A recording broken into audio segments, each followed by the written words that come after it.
Have you ever played that game? It's called Would You Rather.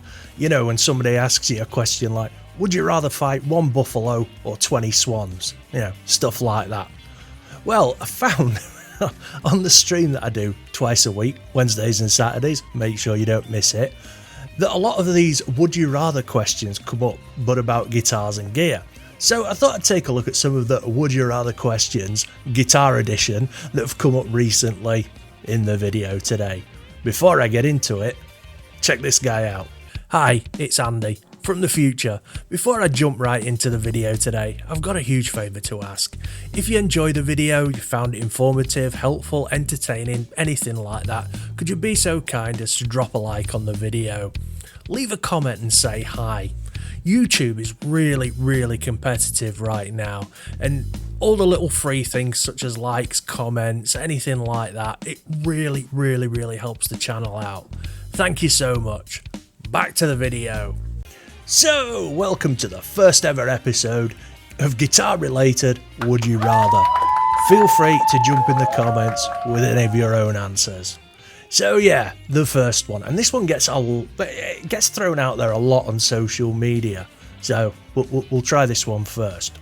Would you rather own 20 different budget guitars, you know, like Squiers, Epiphones, Harley Bentons, things like that, or one epic guitar? Would you rather own 20 different cheap guitars or one expensive guitar? The guitar of your dreams. Now, most people I know would pick the one epic guitar, you know, a 59 Les Paul or a custom shop Strat or an Ibanez Prestige, I mean, whatever it is that floats your boat. A PRS Wood Library. But I also see a ton of guitarists, usually on Facebook, where quantity over quality is a thing. They've got these enormous guitar collections, but all the guitars are lower end ones. Personally, for me, I'd rather go for quality over quantity these days. I mean, I've probably owned every budget guitar ever at some point over the last 30 years. And the way I see it these days is I've only got one pair of hands. I can only play one guitar at a time, so it might as well be a good one.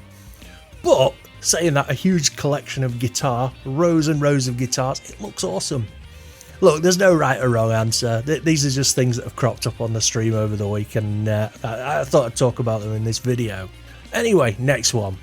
Would you rather, this one's a little harder, would you rather own like a Kemper Profiler head rush, you know, whatever, one of these profilers, processor things, money's no object, or any 20 pedals on a pedal board?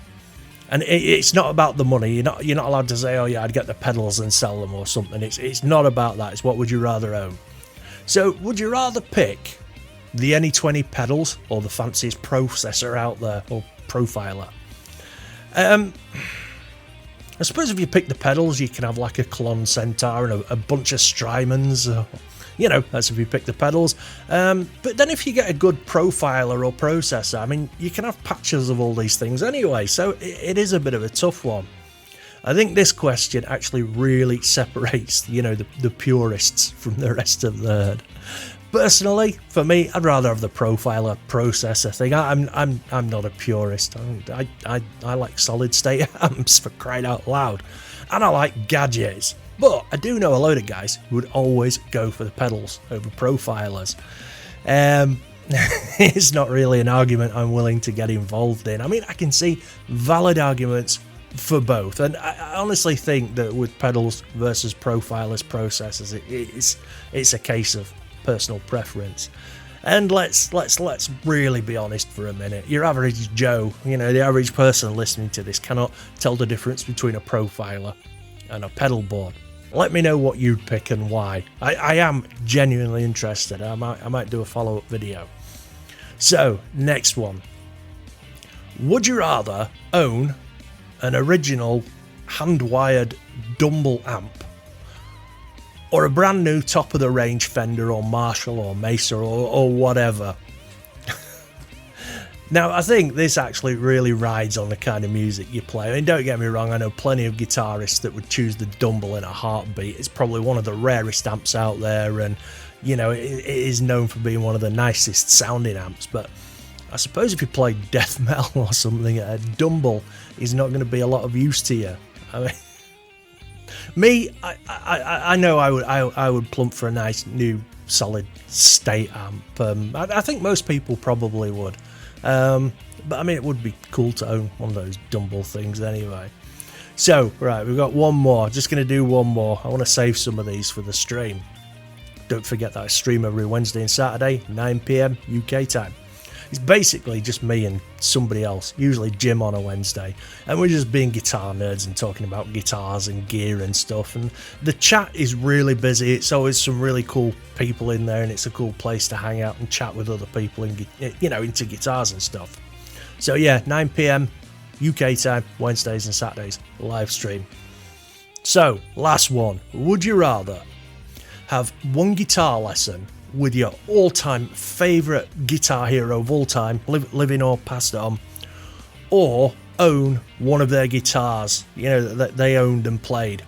And again, it's not about the money. You're not allowed to sell anything. You've got to keep it. So you can either own Jimi Hendrix's Strat, or you can get a lesson off Jimi Hendrix. What Stevie Ray Vaughan or Steve Vai, whoever. You can own a guitar that they've owned and played, or they can teach you how to play guitar. I mean, this is a tough one for me, right? I mean, I'd love to own one of Steve Vai's floral gems from the 80s, but then at the same time, I think if I could learn to play like Steve Vai, I mean, if the guitar lesson didn't stop until I was as good as Steve, I'd probably pick that. I don't know. Let me know what you'd pick and why. Right, well, like I said, I'm going to save some more of these for the stream because they are quite fun. I'll make another one of these videos again soon, though. Don't forget, if you enjoyed this video, like, subscribe, do all that YouTube stuff. It really, really, really helps the video out. YouTube's very competitive these days. And if you didn't like the video, drop me a comment, tell me why. I'm always trying to improve.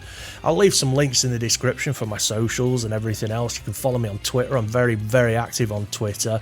And you can now become a channel member and a Patreon and all that stuff. So, links in the description. Thanks again. Take it easy. Peace out.